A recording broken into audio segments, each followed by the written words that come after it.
over here. Okay, now we got it turned on. So everybody say hi.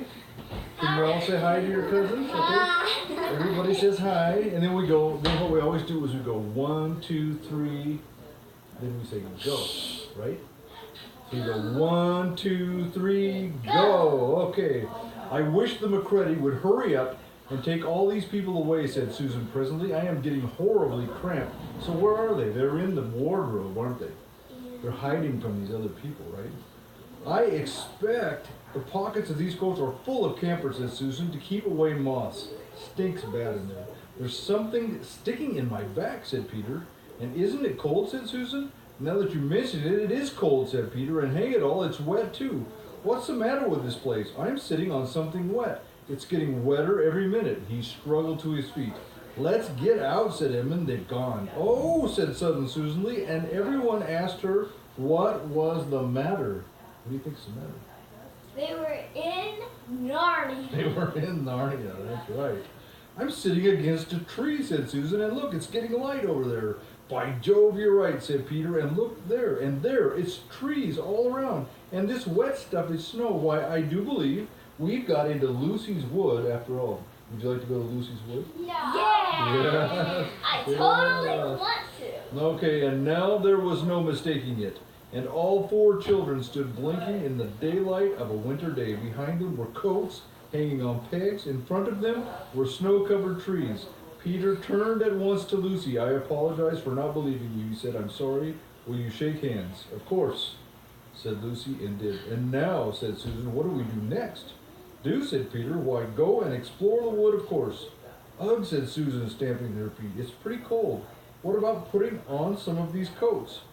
They're not ours, said Peter doubtfully. I'm sure nobody would mind, said Susan. It isn't as if we wanted to take them out of the house. We shan't even take them out of the wardrobe. Now, isn't that funny? They're going to put on coats, but they're not going to take them out of the wardrobe. That's funny, isn't it? I think so. Anyway, they immediately carried out Susan's very sensible plan. The coats were rather too big for them, so that they came down to their heels and looked more like royal robes than coats when they had to put them on. But they all felt a good deal warmer, and each thought the others looked better in their new get-ups and more suitable to the landscape. We can pretend we're Arctic explorers, said Lucy. This is going to be exciting enough without pretending, said Peter, as he began leading the way forward into the forest. There was heavy, darkish clouds overhead, and it looked as if there might be more snow before night. I say, said Edmund presently, oughtn't we to be bearing a bit more to the left, that is, if we're aiming for the lamppost? He had forgotten for the moment that he must pretend never to have been in the wood before. The moment the words were out of his mouth, he realized that he had given himself away. Everyone stopped, everyone stared at him, and Peter whistled. Why is that? Because he got caught lying, didn't he? He was telling lies. You guys haven't heard the other stories, have you? Yeah. No? There you go. I have. Okay, that's right, you have. Wait, no. Okay, well, of all the poisonous little beasts, Peter was talking about his little brother and he called him a poisonous little beast. Isn't that crazy? Because he was a liar, said Peter, and shrugging his shoulders and said no more. There seemed indeed no more to say, and presently the 4 resumed their journey. But Edmund was saying to himself, I'll pay you all out for this, you pack of stuck-up, self-satisfied prigs. We are going, where are we going anyway, said Susan, chiefly for the sake of changing the subject. I think Lou ought to be the leader, said Peter. Goodness knows she deserves it. Where will you take us, said Lou. What about going to see Mr. Tumnus, said Lucy. He's that nice fawn I told you about. Everybody agreed to do this, and off they went, walking briskly and stamping their feet. Why? Because it was cold, right? Do you stamp your feet when they're cold? No. Oh, you don't either? I do. Yeah, it actually helps a little bit. Not too much, though. So they went. At first she wondered whether she would be able to find the way, but she recognized an odd-looking tree on one place and a stump in another, and brought them to where the ground became uneven, and into the little valley, and at last to the very door of Mr. Tumnus' cave. But there was a terrible surprise waiting for them. What is a terrible surprise? Anybody know? I don't know. The door had been wrenched off its hinges, broken to bits, and inside the cave was dark and cold and had the damp feel of and smell of a place that had not been lived in for several days. Snow had drifted in front of the doorway and was heaped on the floor, mixed with something black, which turned out to be charred sticks and ashes from the fire. Someone had apparently flung about the room and stamped it out. The crockery lay smashed on the floor, and a picture of the fawn's father had been slashed into shreds with a knife. Boy, this is a pretty good washout, said Edmund. Not much good coming here. Uh-oh, look at this. All the junk that they knocked out of the house.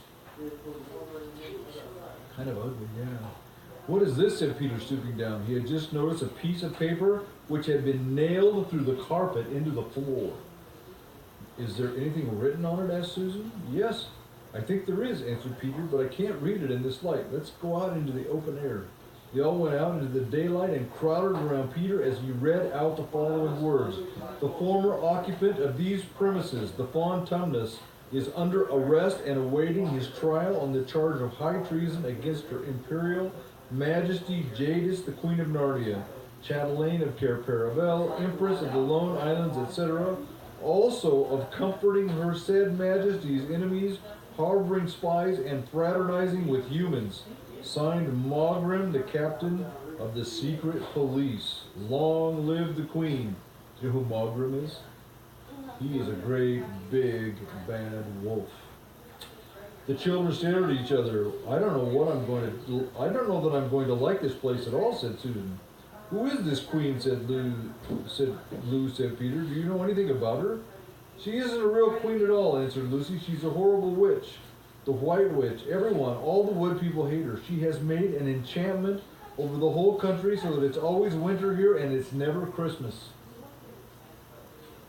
Can you imagine? Always winter and never Christmas. You guys are looking forward to Christmas, aren't you? Uh-huh. I see you guys have, what are those over on the wall? Stockings.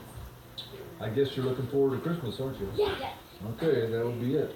I wonder if there's any point in going on, said Susan. I mean, it doesn't seem particularly safe here, and looks as if it won't be much fun either, and it's getting colder every minute, and we brought nothing to eat. What about just going home? But we can't, said Lucy suddenly. Don't you see? We can't just go home, not after this. It is all on my account that the poor fawn has got into this trouble. He hid me from the witch and showed me the way back. That's what it means by comforting the Queen's enemies and fraternizing with humans. We simply must try to rescue him. A lot we could do, said Edmund, and we haven't got anything to eat. Shut up, you, said Peter, who was still very angry with Edmund. What do you think, Susan? I have a horrid feeling that Lou is right, said Susan. I don't want to go a step further, and I wish we'd never come. But I think we must try to do something for Mr. Whatever his name is, I mean the fawn. That's what I feel too, said Peter. I am worried about having no food with us. I'd vote for going back and getting something from the larder, only there doesn't seem to be any certainty of us getting into this country again when once you've got out of it. I think we have to go on. So do I, said both girls. If only we knew where the poor chap was in prison, said Peter. They were all still wondering what to do next when Lucy said, Look, there's a robin with such a red breast. It's the first bird I've seen here, I say. I wonder, can birds talk in Narnia? It almost looks as if it wanted to say something to us.